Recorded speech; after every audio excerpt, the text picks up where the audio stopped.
Magluto tayo ng fried rice, guys. Ayan ang ating sahog sa ating bahaw nga kanin. I-fried rice natin. Let's go! Magluto tayo ng fried rice na may tuko. Iprito ko muna yung tuko. O, tukwa. Ah, nagirap-girap pa. Pasusal-susal ka pa.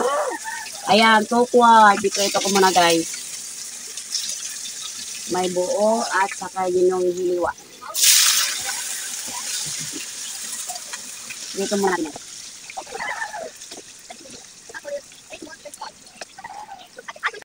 Awan nito muna yung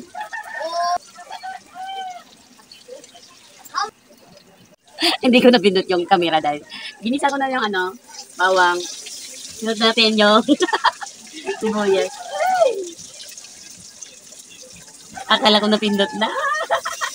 Matik na ang ating loto. Nandiyan na yung bawang sibuyas. Ilagay ko na yung hotdog.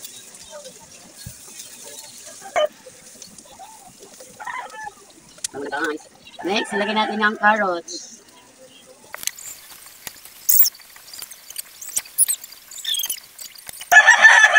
Ilagay natin yung kanin.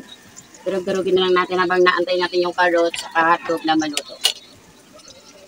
Ganda talaga mag-fried rice yung malamig na ang kanin. Guys, ilagay na natin ang kanin. O, bahaw na kanin o malamig, pwede na yun.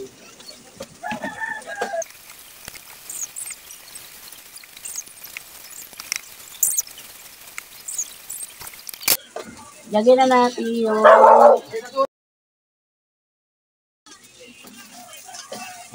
nilagay ko na yung nilagyan na tayo ng sesame.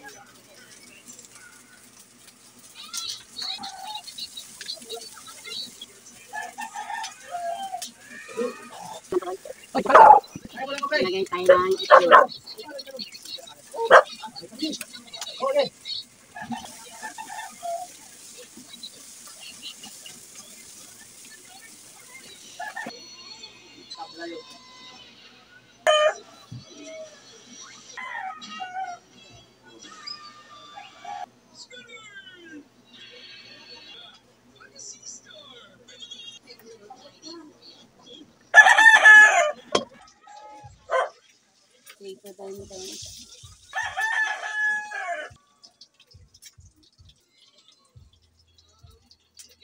Ito nating fried rice at saka tuku.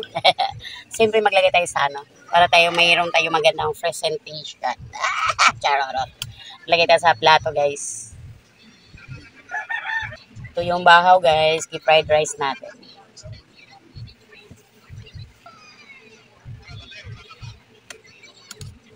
Yan ang ating itlog. Ready to eat na sa ating fried rice. Let's eat! Let's eat na tayo sa ating fried rice, guys. Kaya na po tayo. Meron din tayong fried egg. Fried rice na nga, fried egg pa, tsaka fried tuku. Oh! Meron pa dito, guys, sa isang plato. Marami. Let's eat na! Ito sa pawis. Sarap na egg. Yummy na. Thank you for watching. God bless us. Like the video.